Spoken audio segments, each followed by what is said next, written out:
congratulations on The Brutalist. I thought it was incredible.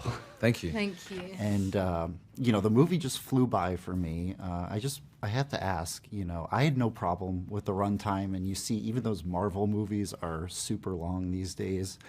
But what would you say to people who might look at the runtime of The Brutalist and might be on the fence? What would you say to them, and why is the length important? Would you say? Whoever wants to start. Don't be on the fence. Go and see it. Yes, that's right. Cinematic. Well, think about how long you binge your favourite show for. You can sit on the couch for 7 hours before you realise, and So, I think as you say, it does kind of go by quicker than you think. And there's an intermission, so you can go to the loo and have you a can break. You have something to eat. You can buy some Maltesers.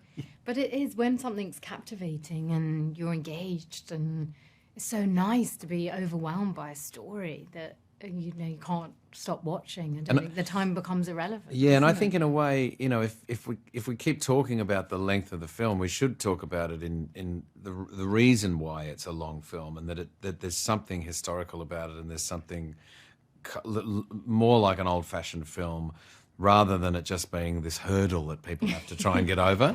Do you know what I mean? Hopefully you're enjoying it. Yeah, that's right. Yeah, kind of sitting there. Yeah. Yeah, no, I certainly was. That's great.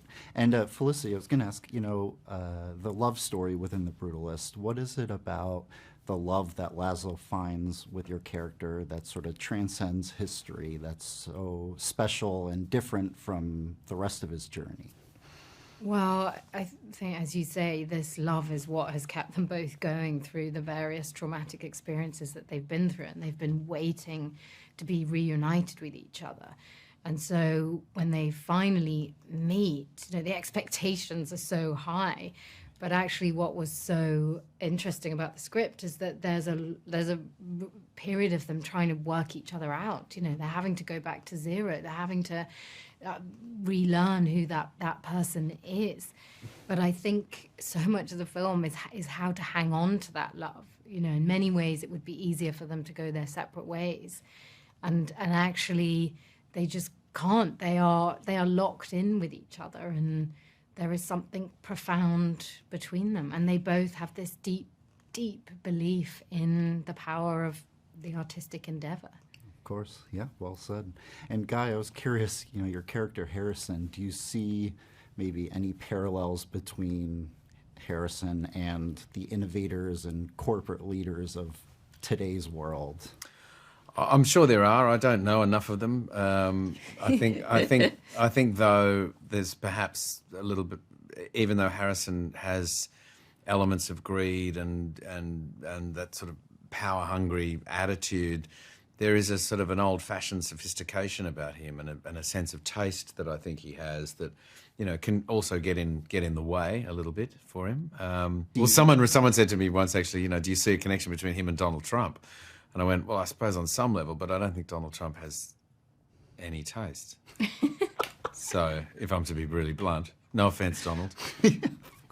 Yeah, and I was also, do you see like the greed sort of combined with Harrison's extreme wealth and power? Do you see that at least as like maybe warning signs for the innovators of today? Like if anyone saw this movie, maybe they could learn a thing. Well, yeah, maybe. I mean, you can't have unchecked power. Can you? I mean, what's going to happen? Yeah, it's not good, is it?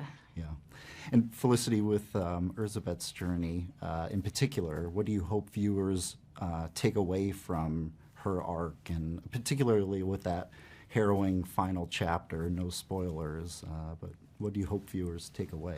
Well, you never quite know what people are going to take away from it. I think in some ways the film, it doesn't, it kind of rips you out of that moment after they've had their confrontation, and then you're suddenly flung 20 years in the future. It's almost like Brady's not going to let you indulge in any sentimentality around that moment. It's kind of, that's all you get, and then you have to go and take it home and think about it. And and I think that's what I like about it, is it doesn't add things up too easily for you. It makes you process it. Yeah, I agree. Well, thank you. That's all the time I have, but it's very nice to meet both of you. Lovely. Cheers. Yeah, Thank you too. You.